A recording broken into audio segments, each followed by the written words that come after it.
कमलनाथ को लेकर के दिल्ली से लेकर मध्य प्रदेश तक सियासी अटकलों का शोर जारी है। 2 दिन पहले तक कहा जा रहा था कि कमलनाथ कांग्रेस का हाथ छोड़कर बीजेपी का कमल धारण कर लेंगे, लेकिन अब जानकारी आ रही है कि कमलनाथ के लिए बीजेपी ने अपने ऑप्शन खत्म कर दिए हैं।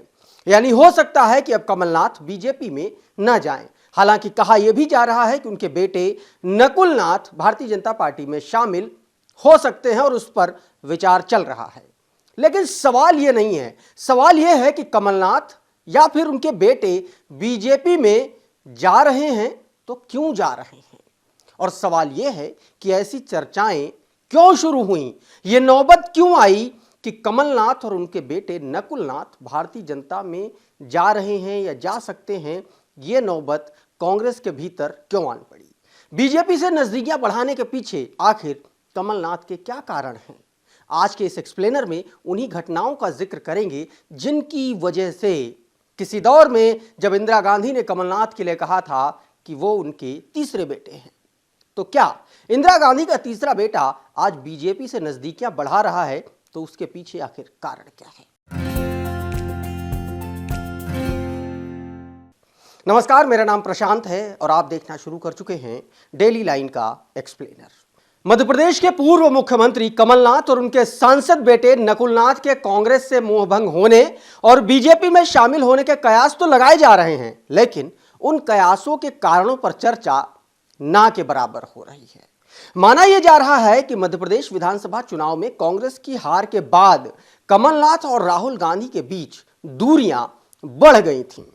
दरअसल मध्य प्रदेश विधानसभा चुनाव में कांग्रेस को प्रबल दावेदार माना जा रहा था जीत का। आखिरी वक्त तक कांग्रेस नेताओं और तमाम पॉलिटिकल पंडितों को यह लग रहा था कि कांग्रेस किसी भी अन्य राज्य की तुलना में मध्य प्रदेश में कहीं ज्यादा मजबूत है और अच्छा परफॉर्म करेगी।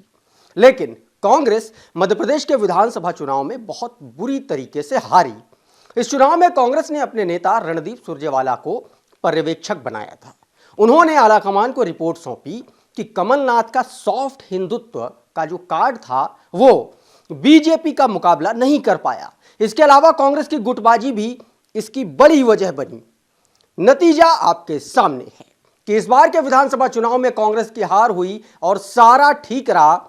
उस रिपोर्ट में, पर्यवेक्षक की उस रिपोर्ट में कमलनाथ पर फोड़ दिया गया और जैसे ही रणदीप सुरजेवाला ने वो रिपोर्ट पेश की, उसके बाद दिल्ली ने कमलनाथ को अर्श से सीधा फर्श पर लापटका।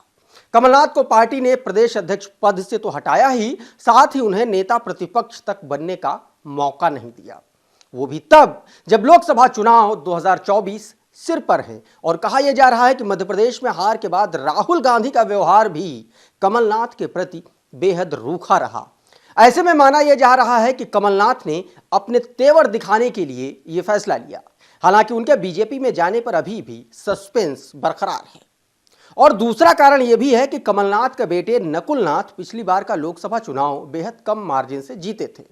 ऐसे में कमलनाथ को बेटे के भविष्य पर संकट दिख रहा था और इस वजह से शायद वो ये फैसला लेने जा रहे हों।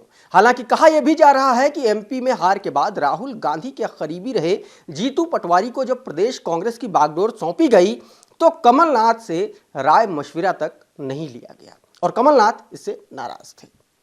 कमलनाथ की सक्रियता हमेशा से केंद्र की राजनीति में रही।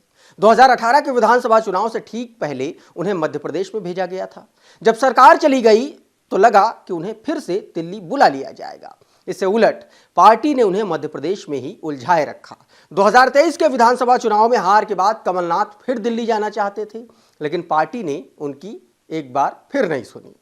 दरअसल कमलनाथ राज्यसभा का चुनाव लड़कर केंद्र की राजनीति का हिस्सा बनना चाहते थे।